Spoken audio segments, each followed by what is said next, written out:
नमस्कार। अमर उजाला के digital platform पर आपका स्वागत है। मैं गगन तलवार आज फिर हाजिर हुए एक विशेष खबर के साथ। करीब 10 साल पहले डंकी के रास्ते अमेरिका पहुंचे थे।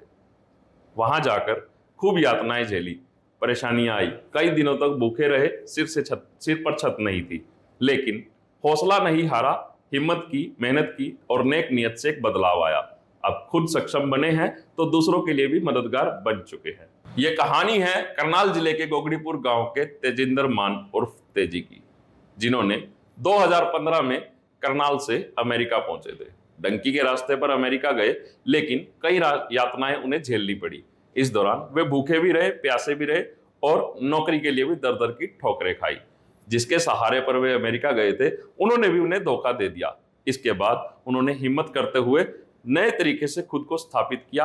आज करीब 10 वर्ष बाद उनकी पीआर भी हो चुकी है और आज उनकी अमेरिका में खुद की ट्रांसपोर्ट कंपनी है, जिसके माध्यम से वे भारतीय लोगों को रोजगार भी देते हैं और उन्हें सक्षम भी बनाने के लिए मदद कर रहे हैं। ये कहानी उन्होंने खुद बयां की। इन दिनों तेजिंदर मान करनाल पहुंचे हैं। उनसे जानेंगे कि किस तरीके से उनका संघर्ष रहा और अब वे खुद सक्षम होने के बाद भारतीय जो युवा है डंकी के रास्ते वहां पहुंचते हैं, उनकी किस तरीके से मदद करते हैं। आज के समय में हर युवा अमेरिका जाने का इच्छुक है और मैं एक युवाओं से ये भी अपील करूंगा कि इस समय ख़ास तौर पर इलीगल तरीके से डंकी राउट से ना जाएं, क्योंकि जो अमेरिका की पॉलिसीज़ हैं वो इलीगल इमिग्रेंट्स के हक में नहीं है।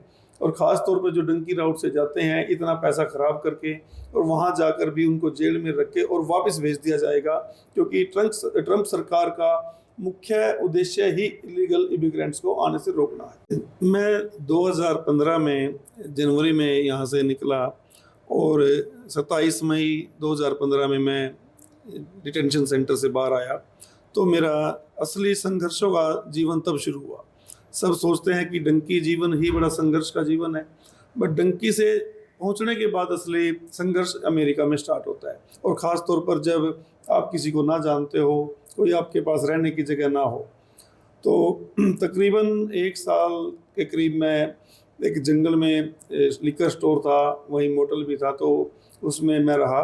और करीब 5-6 महीने के बाद मैंने पहली बार रोटी खाई थी। अदरवाइज़ मैं वहीं फ्रोजन फूड खाता था और जो भी नाचोज वगैरह मिलते थे उनसे खा के अपना गुजारा करते थे।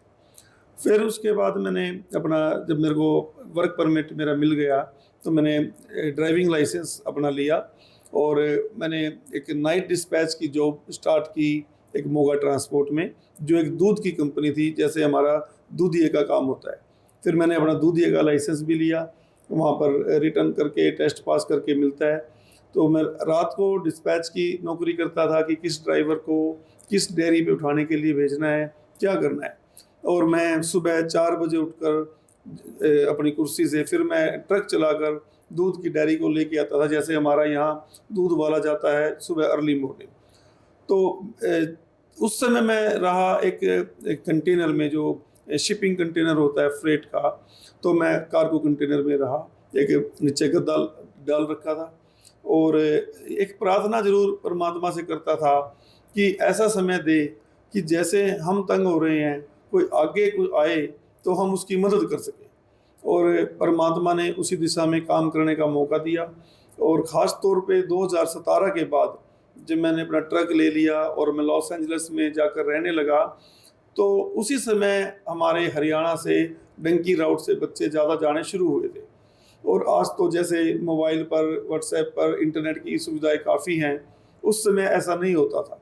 तो लोगों के पास कोई संपर्क सूत्र नहीं होते थे। एक दूसरे से पूछकर, एक दूसरे की रिश्तेदारी में जाकर यही पता करते थे कौन वहाँ है। और मेरी कोशिश हमेशा रही कि जो भी मेरे पास आया या किसी को मैं नहीं भी जानता मेरे घर पे आ गया या मेरे को फ़ोन आ गया, तो मैंने उसकी पूरी मदद की। और जैसे कि वो मेरे घर पे रहना, उनको लीगली एडवाइस के लिए किसी अच्छे अटर्नी के पास भेजना।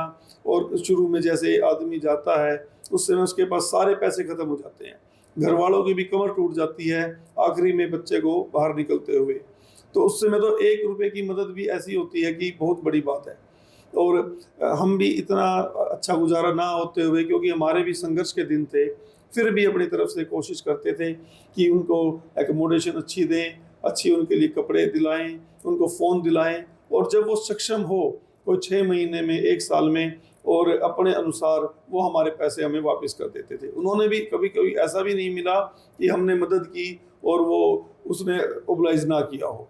और ख़ास तौर पर जब मैं 8 साल के बाद 2023 में घर आया, पहली बार 8 साल के बाद, तब मुझे एहसास हुआ कि यार हम कुछ ठीक ही कर रहे हैं।